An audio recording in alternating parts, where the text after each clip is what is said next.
ಈ ಚಿಲ್ಲಾಗಿರೋ ವೆದರ್ನಲ್ಲಿ ಸೌದೆ ಒಲೆ ಬಿರಿಯಾನಿ ತಿಂತಾ ಇದ್ರೆ ನೀವು ಕೂಡ ಸೂಪರ್ ಆಗಿದೆ ಅನ್ನೋದು ಗ್ಯಾರಂಟಿ ಅಲ್ವಾ.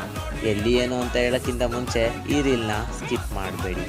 ಇವರ ಬಿರಿಯಾನಿಗೆ ನಂದಿನಿ ತುಪ್ಪನೇ ಅಂತೆ ಯೂಸ್ ಮಾಡೋದು. ನೀವು ಕೂಡ ಬೆಳಗಿನ ಜಾವ 5 AM ಬಿರಿಯಾನಿ ತಿನ್ಬೇಕಂದ್ರೆ ಈ ಜಾಗನ ತಪ್ಪದೆ ವಿಸಿಟ್ ಮಾಡ್ಬೋದು. ಇವರು ಪಕ್ಕ ಸೌದೆ ಒಲೆ ಸ್ಟೈಲ್ ಬಿರಿಯಾನಿ ಮಾಡೋದ್ರಿಂದ ಟೇಸ್ಟ್ ಕೂಡ ಸೂಪರ್ ಆಗಿರುತ್ತೆ ಅಂತ ರೀಲ್ಸ್ಗಳಲ್ಲಿ ನೋಡಿದೆ. ಅದಕ್ಕೆ ಸಂಡೇ ಮಾರ್ನಿಂಗ್ 5 AM ಇವರ ಜಾಗಕ್ಕೆ ವಿಸಿಟ್ ಮಾಡಿದೆ. ಇವರ ಪಕ್ಕ ಅಥೆಂಟಿಕ್ ಬಿರಿಯಾನಿನ ನಾನು ಕೂಡ ಟ್ರೈ ಮಾಡಿದೆ. ನನಗಂತೂ ಪರ್ಸ್ನಲಿ ತುಂಬಾ ಇಷ್ಟ ಆಯಿತು.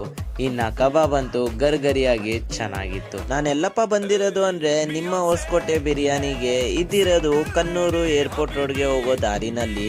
ನೀವು ಕೂಡ ವಿಸಿಟ್ ಮಾಡಿ. ಹಾಗೆ ಅಲ್ಲಿ ಸಿಗುವಂಥ ಕಾಲ್ ಸೂಪ್ ಏನಾದ್ರು ಟ್ರೈ ಮಾಡಿದ್ರೆ ಹೇಗಿತ್ತಂತ ಕಮೆಂಟ್ ಮಾಡಿ. ಇನ್ನು ಹೆಚ್ಚಿನ ಡೀಟೇಲ್ಸ್ ಡಿಸ್ಕ್ರಿಪ್ಷನಲ್ಲಿ ಹಾಕಿರ್ತೀನಿ, ಚೆಕ್ ಮಾಡ್ಕೊಳ್ಳಿ.